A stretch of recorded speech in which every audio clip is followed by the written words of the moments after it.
Feeding rocks. It should not be a crime to feed the homeless. Feeding rocks. A good Samaritan shouldn't be punished for acts of kindness. Feeding rocks. Because it's more of a crime to turn your back on a starving person. Feeding rocks. You shouldn't go to jail for sharing food. Feeding rocks. You can't in good conscience let a hungry person starve. Feeding rocks. Help us legalize charity. Go online and sign the petition. www.feeding.rocks. Feeding rocks.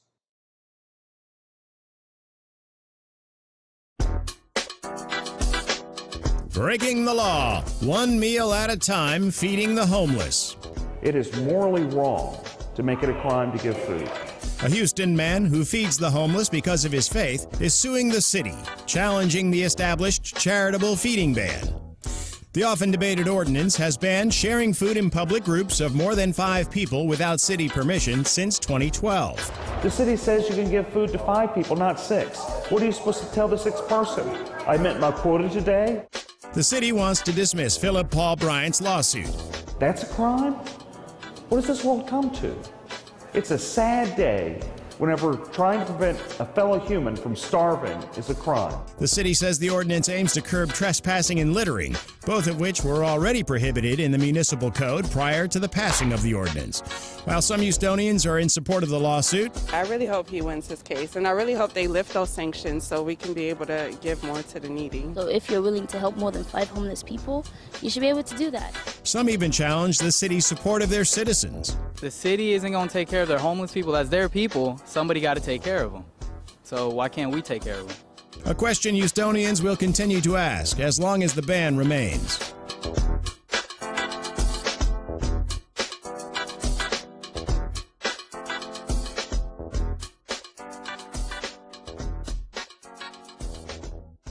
Hi, this is Eric Dick, and I think it's important that you know your rights. If your homeowner's insurance company has denied or underpaid your claim, you have the right to hire an attorney. You have the right to call me for free consultation at 833-7-RIGHTS. That's 833-7-RIGHTS. Don't let your homeowner's insurance company take advantage of you. Call me today at 833-7-RIGHTS. Has your homeowner's insurance claim been denied or underpaid? Call Dick Law Firm at 833-7-RIGHTS.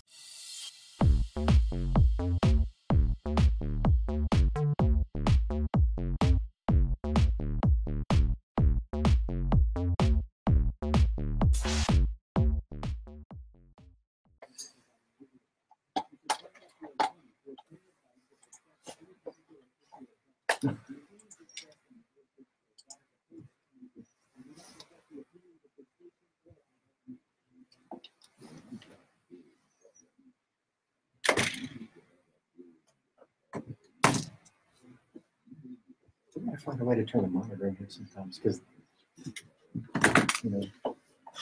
Huh. Y'all heard that? You hear that? Yeah, y'all heard that? Y'all need to contact your lawyer before you're listening to this show. It's so spicy. We got so much juice going on today. You better just pull over, call your lawyer right now, and ask him. There's a lot of people that probably should have called the lawyer before having any other discussions with other people. But, man, welcome to the Eric Dick Show. Man, good to be back on a Saturday afternoon, 1 o'clock. It's Eric B. Dick, the homeowner's insurance lawyer, joined today along with myself, Chris Carmona, and our special guest, Ray J. Black Jr. Oh, boy. And we just got a great, juicy show. Let's just go right at it.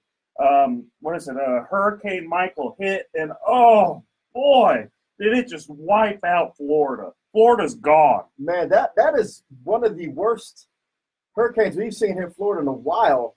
But, you know, Houston, we kind of have that, well, what about us type of feeling. And as bad as it was for Florida, we always remind ourselves about Harvey last year.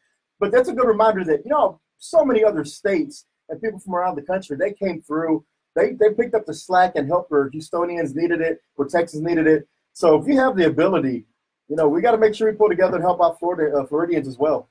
You're right, man. The worst thing that could happen, you spend a few $1 million on a house, and those houses down Pensacola, they're just beautiful.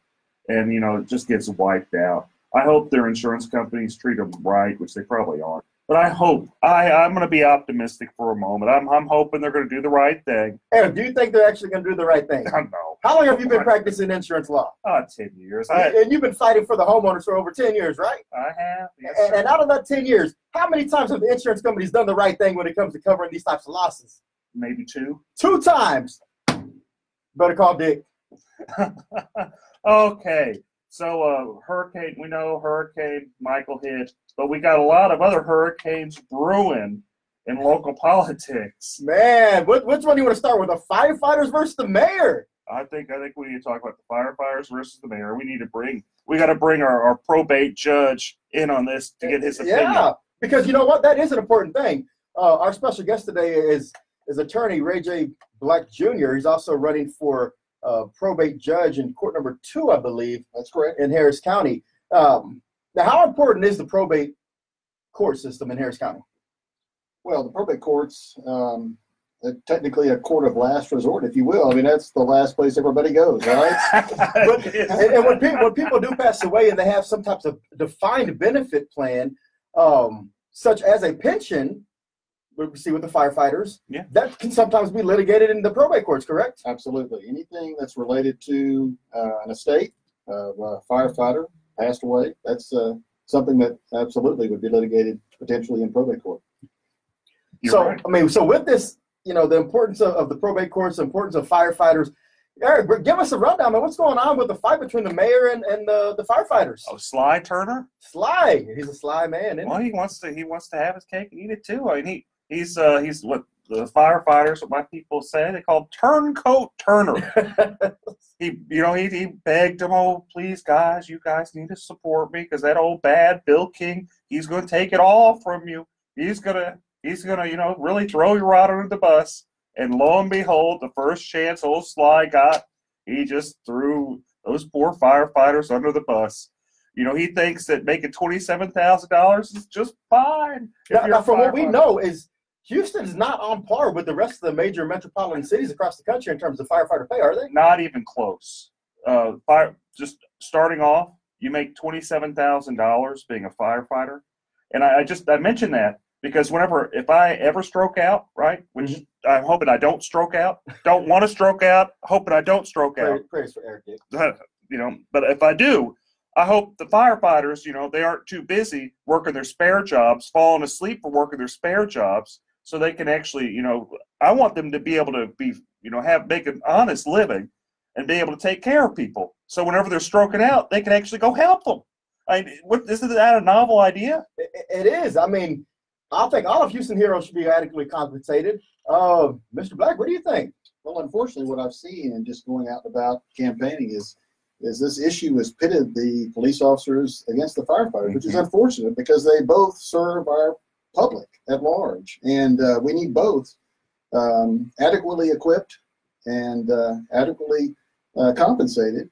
And so it's unfortunate that you've got this issue. And I've seen statistics like you've mentioned, Chris, where our firefighters don't compare well with other metropolitan areas. And I don't know what the answer is, but it's unfortunate that it's turned out the way it is, where the two groups are at each other and on an issue that you would think would be something everybody could come together on. They should. Whenever I ran for mayor, and I took the playbook from Rob Mossbacker, public safety, your infrastructure, your basic city services. Your necessities. You pick a few things, do a good job at it. But I don't see how we're doing a good job with public safety whenever our poor firefighters, they're making $27,000 a year. And we can all agree in this room, I think, that there's plenty of money in the budget being wasted in other areas of city government that aren't really necessary services that could be used for the firefighters' pay. What are you talking about? All that great art and the bike trails. So I think I love the bike trails. We have to have a green city, Eric. You have to have a green city. Well, I know, but it might be on fire, but it'll be a green city. Yeah, that's a good point. I mean, I'm interested to see how this unfolds at the ballot box in November, but something tells me that this fight won't be over in November. That's going to be something that's going to be thrown to the courts, kind of like it has before. So don't tell them what's going to happen. But what I am happy about is that the firefighters are pushing for what they believe is right, and I just don't think they've gotten a fair rub in this. Kind of some background on this. like how with the firefighters, they had a kind of a better pension, and in return, they were paid less. What Sly did is he went to the legislature, cut their pension, so now they're paid less and have kind of a lousy pension. The police, on the other hand, they were paid in advance. They have like a so-so pension. So, you know, really what's happening is the city's, it's overspending, and it's trying to basically steal firefighters' money out of it, and they're kind of trying to have their cake and eat it too. And it's just, it's morally wrong. I don't see where it's not right. So. And so if we have any firefighters out there, anybody who supports this or is against this Prop B initiative, give us a call. Let us hear what you think. 713-212-5950. But that's not the only thing that's hot going on in the city of Houston right now. It's a bombshell just released. The Me Too movement is back, and apparently Sylvia Garcia may be involved with that one. We'll talk about that more. Oh, boy. Man. It is juicy. Don't go anywhere. You're going to hear about Touchy Sylvia soon. We'll be right back on the Eric Dick Show.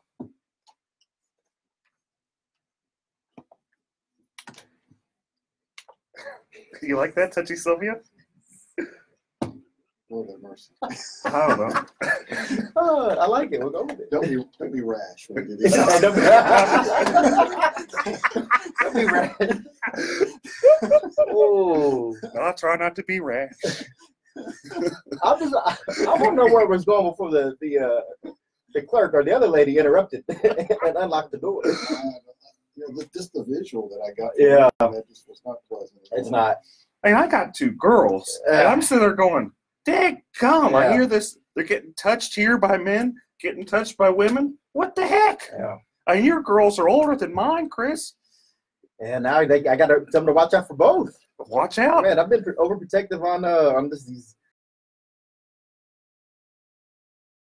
Side. I didn't think that would happen. I didn't think you run around. Oh, you want to see my rash? Well, I'm not a doctor. Well, you want to be my doctor today? Oh man, that's crazy, man. Oh, how about the stuff with Jolanda, like HISD? Yeah, hey, I got that. We'll finish the Garcia stuff, then move on to the HISD stuff. We gotta get both Garcias. So I don't the Jolanda stuff. so HISD removed the interim superintendent this past week, and they said it was all just right down race lines. Blacks on one side, Hispanics on the other side, and they put back in Abe Savada, and I guess he was removed a long time ago. He's a former superintendent, and Yolanda's like, it's all about race. I'm shocked because it's all a bunch of Democrats. Yeah. So are they saying the Democrats are racist? Yeah, so that's how we got to talk about it. That does seem very Dude, odd. I think it's this Democrat momentum, our alleged momentum, it's just crumbling, man. I think the Republicans may sweep now. I was a little. I hope you're right. I think it was a little iffy before. I was getting pulled under this morning that were still sketchy. It's not in the clear. We gotta talk about Emmett too. Emmett's move, which is Emmett with the we'll tie that in with the HIC about the Denver Cubs and then going to Emmett. Yeah, and they go with Emmett. I see Emmett's play. Actually, I don't think it's a bad play. He's trying to break the street party vote. Dude, the Dems are crumbling, man. They are literally crumbling. I mean, how can you? It's all self-induced. It's all self-induced. Well, to be fair, the Beto is pretty much self-induced from Ted, kind of not being sensitive enough. Whoever has these signs out there that says "Beto, stop texting me," I think it was Pyropack people. Great, good guys, man, but that was just not a good idea because all it does is give Beto some more name recognition. You're driving by, you don't know what says Beto. It says Beto. So I know. I told him that too. Yeah. That Beto Pirate Pack. Yeah, that's what they're doing. All right, they'll come back in about 25 seconds.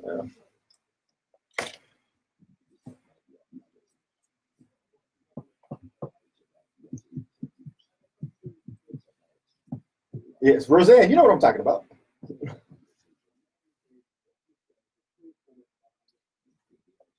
Hey, but they were trying. All right. Did you pull over? Did you talk to your lawyer? Can you tune in now? Is it okay? You guys clear it? because I'm telling you, it's about to get really really juicy. If you haven't got legal counsel before, now's the time. And man, all right. So before we left off, man, this Sylvia Garcia thing, it's fire. So apparently, everybody was up in arms about these allegations from years ago with the Supreme Court nomination process. Well, now Sylvia Garcia has these same allegations from 20 years ago with a female staffer of hers. Don't be rash, Chris. Don't be rash. What are you talking about? I have no idea what you're talking about touchy Sylvia. I mean, there's always been some allegations about, the other Garcia running in precinct 2, calling him Grabby Garcia, but now it's like everybody's last name Garcia running for office seems to have this problem, or alleged problem. I mean, what's going on over there? What's going on with the Democrats on the east end of Harris County? So what happened there? Wasn't it just some female staffer and what Sylvia's like, well, I got a rash. You want to see this rash? Yeah, pulls off her pants, runs around with her panties, rubbing it on her. Yeah, from what I read in this affidavit or the portion I got, I mean, it's pretty gruesome or pretty detailed in terms of Sylvia wanted her lead clerk to examine her as if she was a doctor and made her feel very uncomfortable. Mr. Black, in this age of Me Too, does that bode well for voter confidence in the Senate District 29 going forward in November? Congressional District 29, sorry. I would think not. I mean, with this Kavanaugh stuff in such recent times, and the new standard that's apparently out there with how we deal with accusations, I can't imagine this being a good thing for Sylvia Garcia or anybody else that's facing such interesting allegations. So does she need to step down or resign? Because that was the Democrats' main thing against Brett Kavanaugh. He can't be a public official. He can't be anything on the Supreme Court because he has these allegations. So do we now hold that standard for Sylvia Garcia? I wish, but it's probably just like with Sheila Jackson Lee. Her constituents just don't care. If she wants to go around touching some girls, well, that's just touchy Sylvia. That's what she does. And that's, unfortunately, you have another person, you have Congresswomen, Sheila Jackson Lee. She does all sorts of crazy stuff, and she gets voted in every time. Yeah. So you're also going to have her counterpart, touchy Sylvia Garcia, run around chasing women. Well, Philip Aronoff, who's running against her in this November, he's going to have an uphill battle on this, but at least that's something he may want to use as an arsenal when he's talking to voters that, hey, I don't have any allegations of people, touching people inappropriately. And so if that's something that really moves the Democrats, maybe that's something he needs to focus on. What Philip should at least say is, whenever you are going around her, just don't take your girls, don't take your kids. and that's a valid concern. I mean, I know we talk about it loosely, but I mean, that's a valid concern because these allegations in the affidavit says it wasn't the first time, and there were multiple other occurrences and instances. So the Dems are going to have a problem with that going forward. What else is interesting about Sylvia Garcia's race is that it's set up where a potential Republican could take that spot next year and during the special election. So Sylvia Garcia is just she's ran for office so many times it makes everyone in this room just look bad. And because we have not been nearly as active in running and losing elected offices as Sylvia Garcia has. Yeah. County commissioner, with state City Senate, Council for a while. City Council, and now U.S. Senate. No, not U.S. Senate, U.S. House. Thank the Lord she's not running for U.S. Senate. Not yet. Give her a minute. I mean, that's just one, internal debate, internal conflict they're going to have. The Dems are going to have this November. Another one that's unfolding in front of our eyes we've seen this week is HISD, Houston Independent School District. Eric, what's going on over there?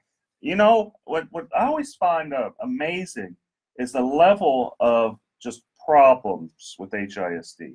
When I say problems, you've got the former president who got convicted of criminal acts, stealing money, embezzling money. You've got them basically losing $20 million. I don't know how you lose $20 million. I don't know how you lose $1 million. I'm trying to find a way to find $20 million.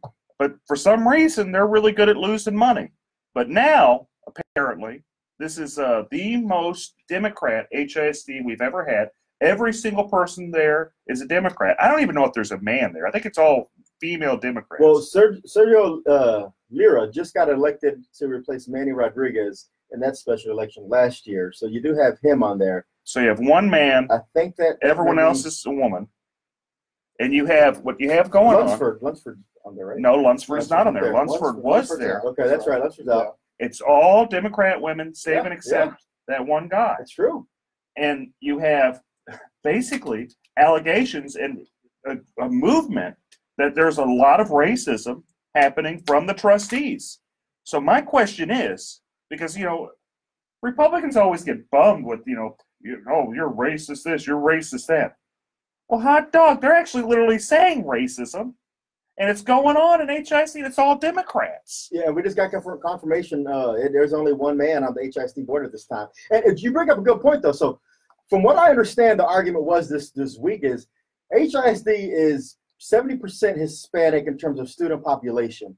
And apparently there was conflict in terms of the allegations at least from Jolanda Jones, was that the non-black board members said they wanted better representation from the superintendent that reflected the body of the students.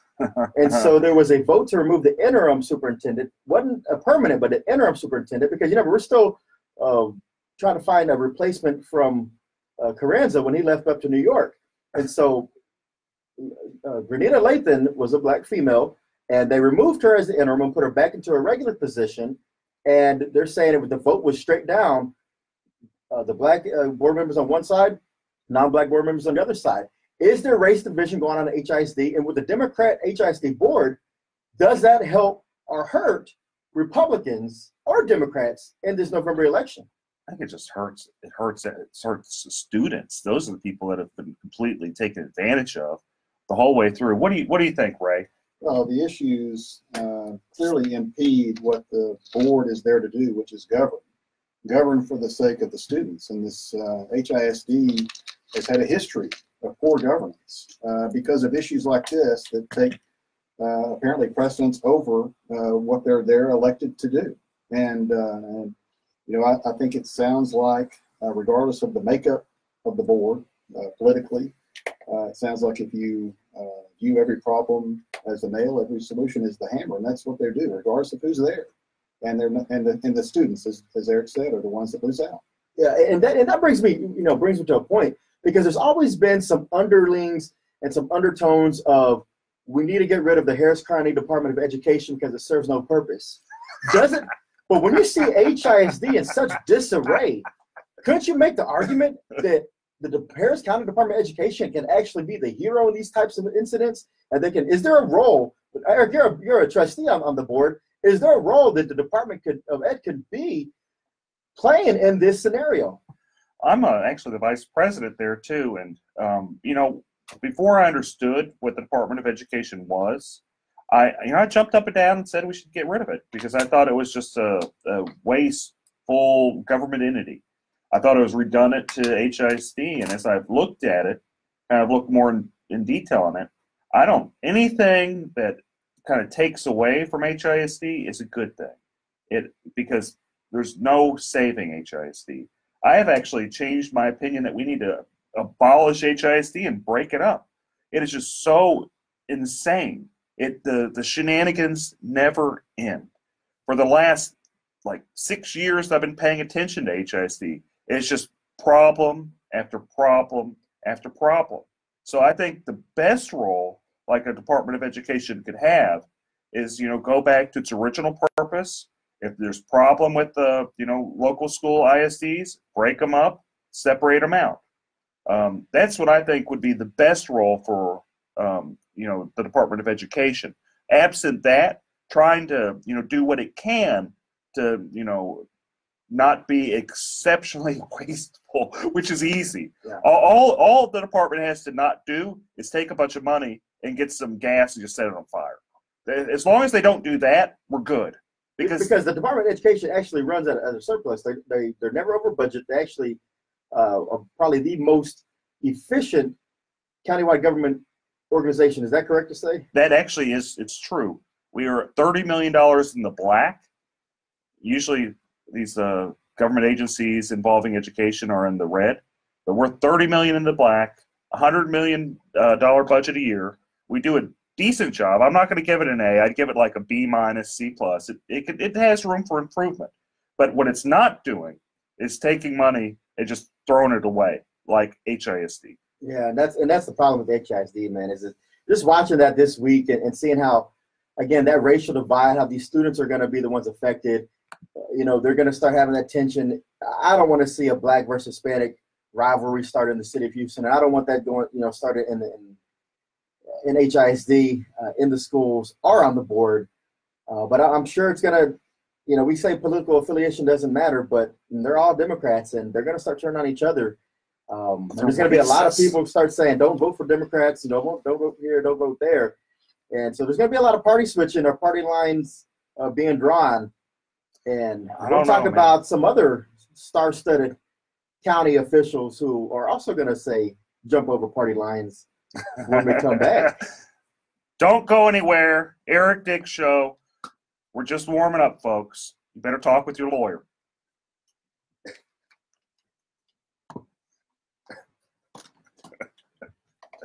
Don't be right. I had to do it. Hey, we're pretty creative to be able to weave all this in and out and make it all relevant. I actually, I thought, listening to it, it's listenable. I'm glad that we're more positive, or at least humorful. Yeah, we're not bashing, bash like some people always are. It's exhaustive. All right, so we'll come back on around 33. Yeah. Am I doing okay? Oh, you're doing great. Yeah. You're doing great. Your time to shine after Emmett. I have no idea. We just go over the basics about what's a good judge, what's a bad judge. Yeah, Ex-party communication, bad. Yeah. We've had some of that happen recently over in Brazoria County. There's certain let's just go to the basic things you're supposed to do as being a judge. You're just supposed to be fair, listen to everybody. And this is one of the most sensitive times of their life. Well, actually, not in their life, but in the beneficiaries' lives. And it's a stressful time. It actually can be nastier than family law because people get weird around money. There's a whole lot. Yeah, the problem. That's like law. You're fighting with your mind, but you're fighting with somebody else's mind. Yeah, and it's probate's the dirtiest of all of them. They really are. It is the dirtiest of all. If I wasn't doing insurance law, probably law is pretty dang entertaining. Yeah. It's pretty you see some stuff there. You got the one with the Anna Nicole Smith one was the classic one. That was in the court I'm running. And then he hopped on that somehow with the family was the grandmother, right? Anna Nicole's grandmother, or who was it? Oh no, who was it? Give me a second. You somehow got involved in that. I did get involved in that. It was a defamation suit against. Roseanne, to answer your question, it was allegations. So the allegations are out there. I don't know. It was a defamation suit. Whether or not it happened or not, but it's allegations. They were suing my gal. So I don't. You know what? This was 10 years ago. Yeah. It's amazing it's been that long. 713-212-5950. Juicy stuff. Somebody wants to call in. So. It does. Yeah, it does. The time flies. Anybody on the phone lines? Nobody? No. What's wrong with that? It's football season. It is football season. Hey, Irma. Got a lot of people watching that. Nah, I think Carmona is done. Now he's just there for entertainment purposes. But yeah, if y'all want to call in, just to talk about a lot of things going on. 713-212-5950. Hey, Berg. Berg, are you going to call in? You should call in and say you have some questions for us. Just make up something, right? And also, since we're always looking for more people to add on to the allegation story, if you've been affected by the state senator in District 6, Sylvia Garcia, please let us know. We'd love to have the exclusive on this going forward. Yeah, Touchy Garcia. Because if Touchy Garcia's touched one, there may be more out there. And probably did touch more.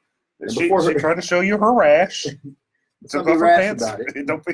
But, yeah, so if anybody else knows anything, let us know. Give us the exclusive. Let us break the news.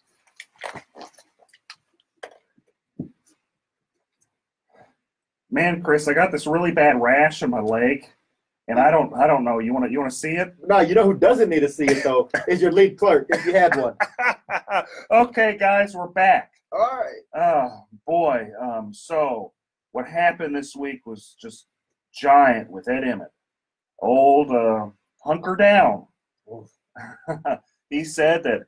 Well, one, he got the Chronicles endorsement. He got the Chronicles endorsement. I was shocked. He was excited. Oh, I was shocked. Who would have thought that the Chronicle would endorse old hunker down? Doesn't he live over at the Astrodome? Isn't that where he lives now? I think he has a personal suite being built underneath. So when we have the next hurricane, he can hunker down in his personal private villa. He loves that Astrodome. So anyway, who doesn't he love? Oh, he doesn't love Lieutenant Dan. He doesn't love Dan Patrick, apparently. Man, in a bombshell announcement this week, Ed Emmett, the Harris County judge, has publicly stated he didn't just say he was not going to vote for the Republican nominee for lieutenant governor. He went out and made sure he stated, I am going to vote for the Democrat, Mike Collier. That's huge. How does that affect Republicans down ballot? As someone who's on the ballot in November, Ray J. Black Jr., how does that affect you and the rest of your brethren running for judge this November that the county judge has come out and said, break up the ticket and cross party lines? Well, since this is the last year we're going to have straight party voting here in Harris County, it's important, I think, at least for Republican judges, that we get as many straight party voters as we can. I know that Judge Emmett does great work for the county, always has, and is very popular. But he's also not one to shy away from supporting Democrats and Republicans both. So I guess it remains to be seen whether those comments and the Chronicles endorsement are going to have any adverse effect on the Republicans, but I certainly hope it does not. Do you remember Lloyd Oliver? I do remember Lloyd Oliver. You remember what Lloyd Oliver said that got him kicked off the ballot?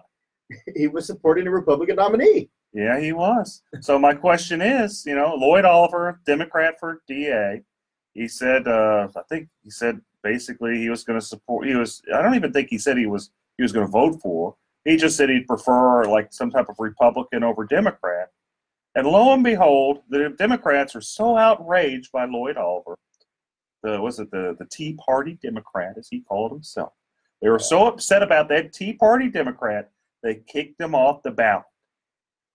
Will that happen here? Well, I think it's too late there because that was in the primary situations. I don't think they're going to kick him off the ballot, but I understand Emmett's position because he's a very strong candidate countywide. And he doesn't really necessarily need every single Democrat to win or every single Republican to win because he does have enough crossover appeal.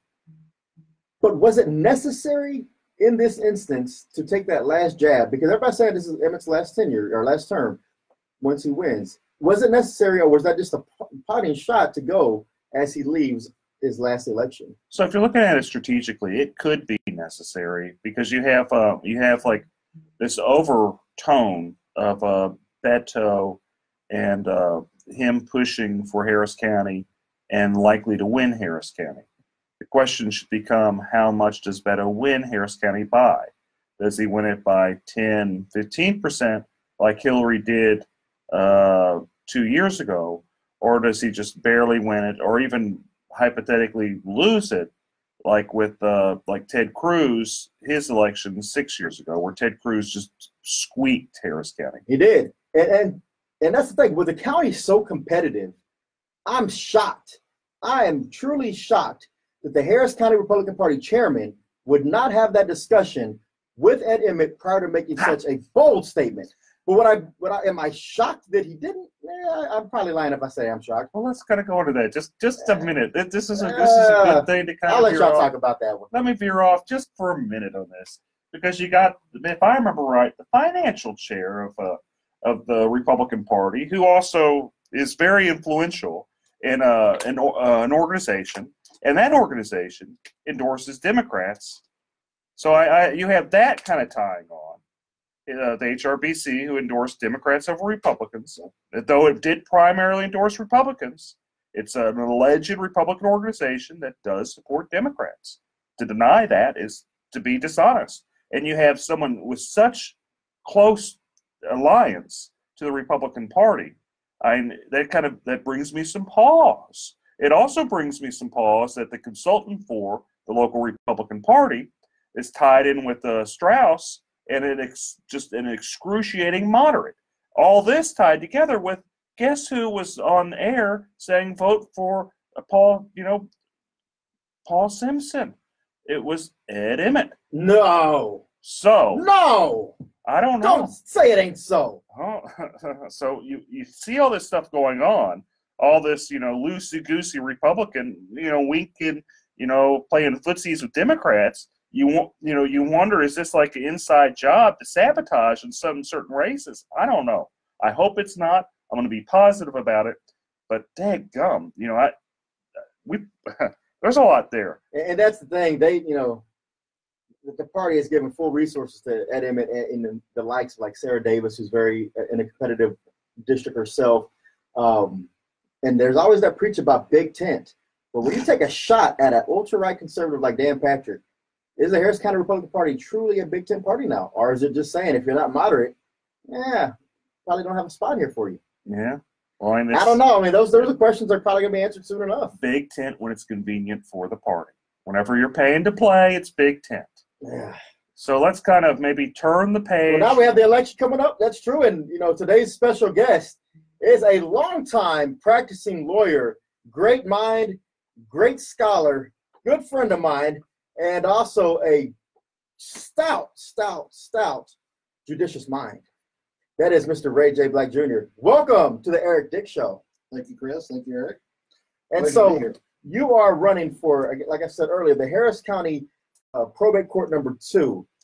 And that's a very special court in Harris County because there's 4 of them, because the legislator has specifically drawn out in certain jurisdictions, you have a specific probate court instead of just going to a regular district court or a county court, correct?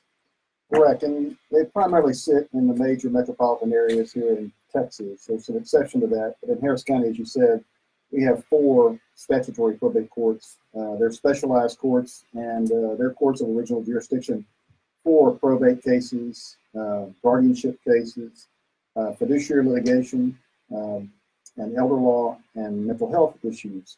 And because they're specialized, their jurisdiction is actually broader than your average probate court. So there are issues that can be related to probate or guardianship cases that are not probate and guardianship related or specific, but they get drawn into probate courts, and so they have broad jurisdiction. The same as you might find in a district court, for example, where they hear personal injury cases, so can a statutory probate court, or they can hear divorce cases and family law, so can a statutory probate court if it's related to their underlying issues. Incident appertaining to an estate or one action. And so one of those would be if, for example, if there's a wrongful death action, if it's there in probate, during the probate period, and someone in the family files a wrongful death, would that go to the probate court or would that go to the district court? It depends on the filing of matters. So sometimes those cases get filed separately. So if you have a personal injury case where someone dies or is severely injured, then the probate or the guardianship, if there's one, may get filed over in the statutory probate court, but the personal injury case may end up over in district court to start. But it's not uncommon for those personal injury cases to get drawn back into probate court if it warrants a transfer. And it's not unheard of. In fact, for years, when I first started practicing, when the district court dockets were so backlogged, it was not uncommon for cases to get pulled over in probate court because they had more time to hear the cases, and you got a lot faster a trial schedule, and you got a result quicker than you might in district court. Okay, and so another example, say I have a guy that owes me maybe $200,000 and he passes away. I mean, I'm sure I still want to collect my money somehow. Where do I go and file suit to collect my money from that estate? So as a creditor of somebody's estate, if there's a estate pending, you can file a claim in that estate for the amount that you believe you're owed. There's a process for that. And so it's important, as Eric says all the time, you need to get your lawyer involved. But it is a very complicated process at times. The probate system is statutory in nature. There's a huge estates code that your average lawyer, I think, can even be intimidated by because it's just so much to wade through when you have issues like that. But that's where they would file it in the probate court in the estate. Or if there's not one pending, they can even open an estate for that deceased person as the creditor, and they can proceed with their claim that way. I just note that the probate code is it's exceptionally complicated, and I think complicate's the best way to explain it, because you have some parts of the law that say one thing, and then lo and behold, you got other parts of the law that say something completely different. So you've got almost contradictory. It is contradictory. So it's difficult, I'd say, for the average lawyer, probably even difficult for the average probate lawyer to understand probate law.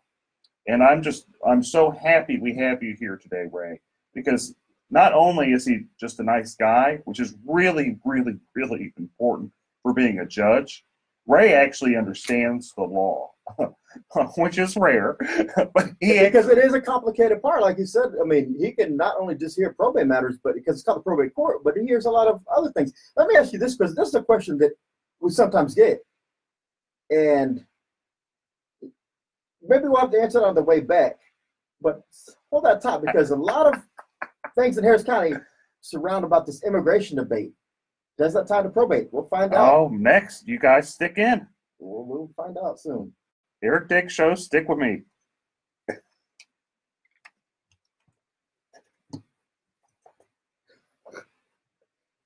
So what is the question? Oh, yeah. Okay, so when schools, so you have school districts, and you have families who, they have kids that are over here, but not necessarily the parents, but they have relatives that live here, and so the kids want to stay with the relatives and go to a school here.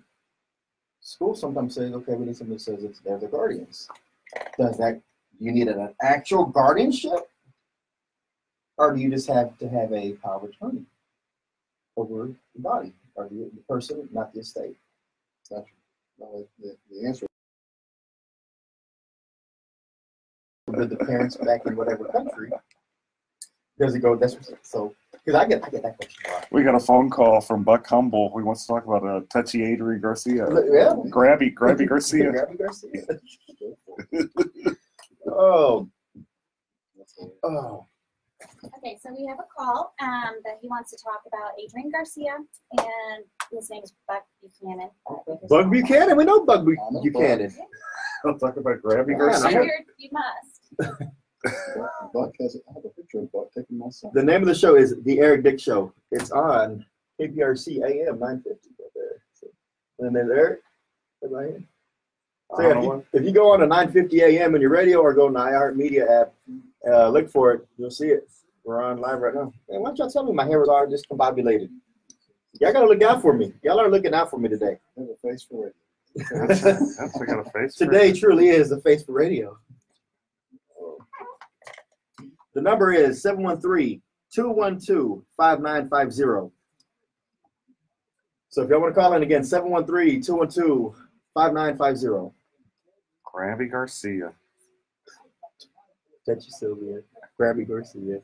You just don't go. You go into you go to precinct 2. Unless you go to the East End. Unless Mormons around watching you, you're gonna get touched. Thank God you got a Mormon right there. I'm trying to get them off you. Fighting Jack, just fighting them to fighting away the molesters. My hair? Come on. Nah, it's usually nice and, some little fluff in there. Now I think it's because I put that water out in the headphones. Leave me alone. The softball practice for Post practice. Yeah, you know what it is? It's because normally my whole body hydrates from these drinks, but I grabbed the wrong one today. I got the honey instead of the cinnamon. Yeah.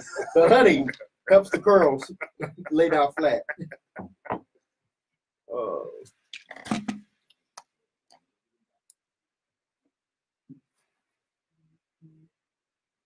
Okay.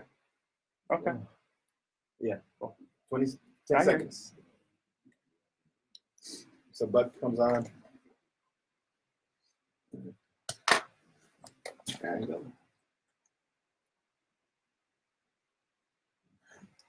All right, folks, we're back for the final segment of the Eric Dick Show, and I hear someone's calling and want to talk about Grabby Garcia.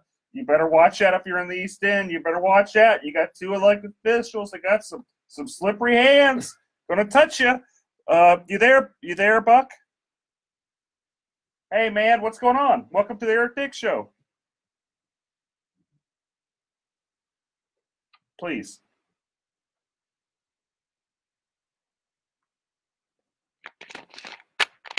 And I don't know how he won in the first place, but then after he was elected sheriff, midterm, he quit to run for mayor. Adrian Garcia was an HPD officer, city councilman, then he ran for sheriff, and he wasn't running for the people, he was running for himself. And then he ran for congressman and lost. Well, he ran for mayor and then lost, and then he ran for congressman. Now he's running against Commissioner Mormon. Mm-hmm. And I don't live in Commissioner Mormon's district, but how does Adrian Garcia get elected like that when he stays nowhere? Do y'all have any answer for that? The sheeple. The people on the East End, they know Adrian Garcia, but you always get elected. And I was just wondering if Republicans would be helping Adrian get in there. There are a sliver of Republicans that do support him. People like Jacob Motti, which I kind of wonder why he feels the need to support Adrian Garcia. But, you know, on the other hand, you have fighting Jack Mormon, who he has a lot of bipartisan support. Jack he's a good guy. He's the real deal. He really is just a people's person. It's kind of shocked me whenever I first met him and how so there's a tie in here. You got Touchy Sylvia, who got arrogant being a county commissioner. She had $2 million in the bank and just did nothing, figured that she was gonna be a county commissioner, get all of her secretaries to sit in her lap. It was gonna be a good time. But, while she was too busy, I guess, doing what she was doing, fighting Jack Mormon got in there and he won. He won by just doing the basic things, going door to door, letting everybody know that it was time for a change. He's going to do a good job. And the guy he really has done a good job. I don't see him losing Precinct 2. I just don't see it. He has run such a tight campaign. He's been everywhere. If you're in Precinct 2, you're going to walk around. You're just going to see him just driving by. That guy is everywhere in Precinct 2. If there's just like a bike show, you're going to see him there. He's everywhere. And so, but to answer your question, I mean, Adrian, got elected in, I think it was 2008, first as sheriff. It was against Tommy Thomas. And you got to keep in mind, at that time, there was some internal issues going on with the Thomas campaign and the administration. And so that's how Adrian was able to get the confidence of the county people. But thanks for your call, Buck. Let's move on to Jim. You there, Jim? Hey, Jim. Did we lose Jim? I don't know. You there, Jim? Yes, sir. What's going down? Welcome to the Eric Dick Show. I love y'all's and I continuously support. And I just had a quick question in regards to the law career. Chris Carmona is actually a Facebook friend, and I heard about it through his promotions on his Facebook Live right now. So what's up, Chris? Thank you. What's going on, Jim? Hey, man, I'm on 1L year at Texas Southern University, Thurgood Marshall School of Law, and I just wanted to ask some advice in regards to pursuing my career as an attorney. Is there any advice that you might have before I finish and I graduate as far as positioning myself in a way where I can, maximize my opportunities? I definitely want to make sure I preserve my energy. Absolutely. Network. You want to build your network. That's the best thing you do. I know a lot of people are going to focus on getting good grades, make sure you're at the top of your class. And that's important to make sure you pass, but your network is going to be the thing that makes you successful. And another thing, get politically involved, because law and politics go hand in hand. And one way or the other, you're always going to be involved somehow. And the more you know, the more people you know, it's going to enhance your network. But it's also going to give you brighter minds to surround yourself with. And it's going to surround yourself with people who actually make decisions once they get elected on the bench. You know, you'll have that opportunity to know their mindset because you converse with them, you hang around with them, and you network with them. So build your network. Also,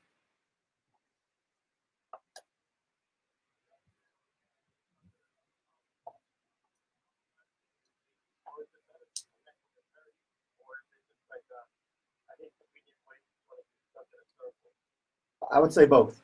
you want to meet and talk with as many people as you can, because the non-attorneys will end up being your clients.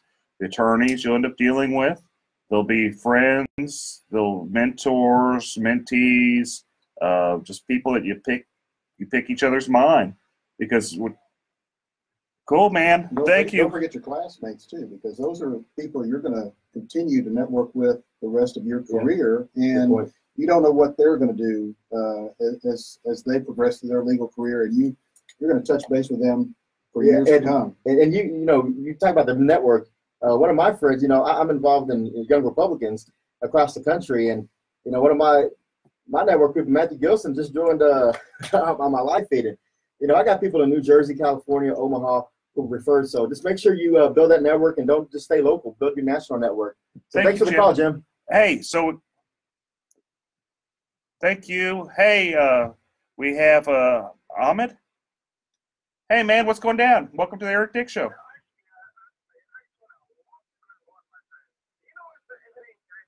And exciting when we talk about politics in America. That's why I'm personally writing a book, which is not done yet, going to be Immigrant for America. I ran for county commissioner, I ran for county judge, I ran for youth Congress, I ran Republican, Democrat, Independent in Kansas, and I'm here. But you know what? I love America.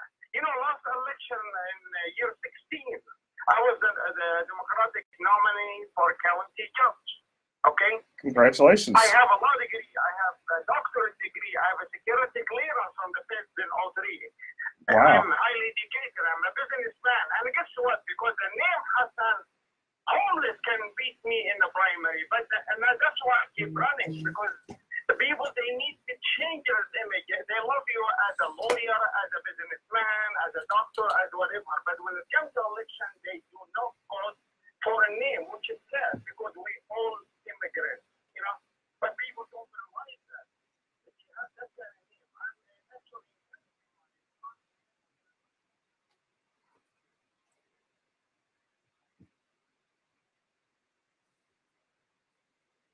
All right, thanks for the call, man. Thank you. We'll keep that in mind going forward. We have to make sure we just look past names, and we appreciate the call. We really do, man. And sometimes, thank you so much. And we're sorry, we're running out of time.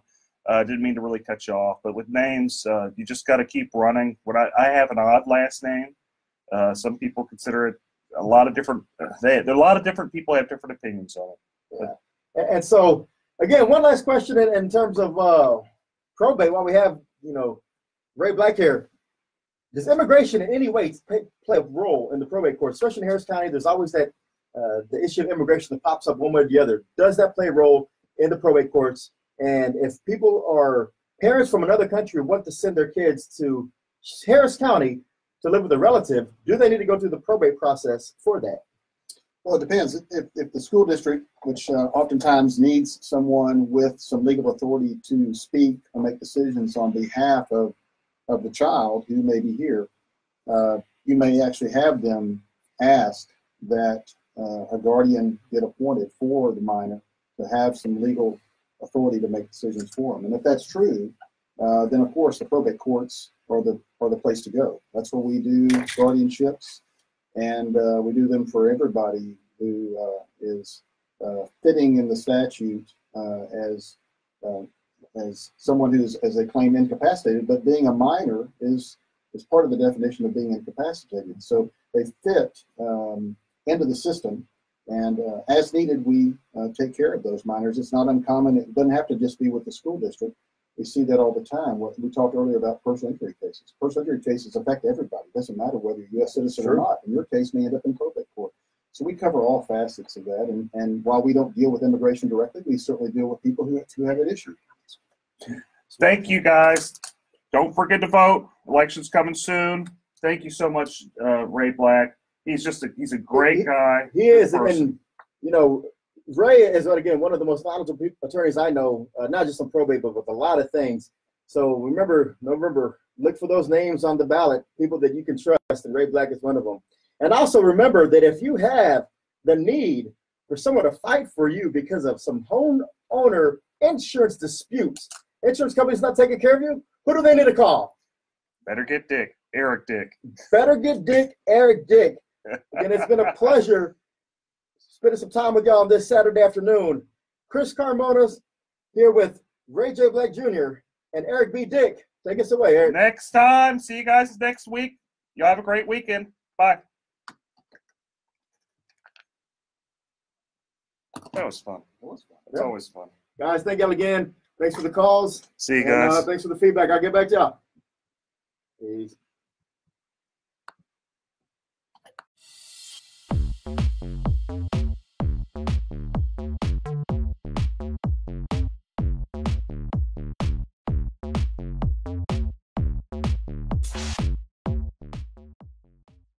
Have you suffered property damage and had your insurance claim denied?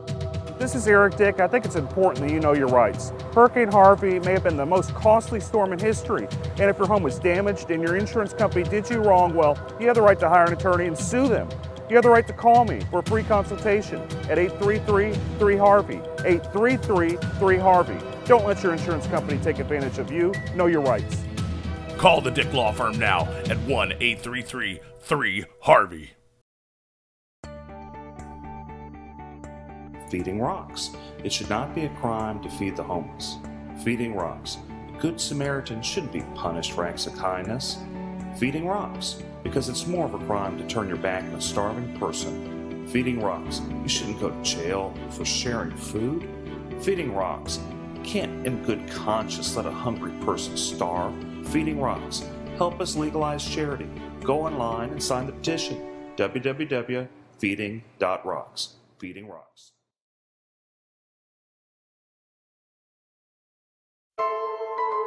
A local pastor is fed up, and he's challenging the Houston homeless feeding ordinance.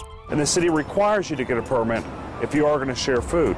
He can't get a permit because he doesn't know where he's going to share food. Philip Paul Bryan regularly keeps cans of tuna and water bottles in his car to hand out to homeless people, but under the current city ordinance, he's breaking the law. His attorney says Bryan does this because his faith teaches him to help the less fortunate. This law that's in place, it's a mean-spirited law. It's against, charity. It's against kindness. It's against doing the right thing. Eric Dick says they plan to fight this till the mayor and city officials overturn what some believe is a misguided ordinance.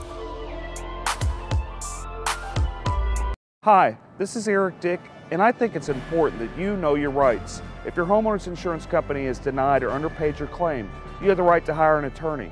You have the right to call me for a free consultation at 833-7-RIGHTS. That's 833-7-RIGHTS.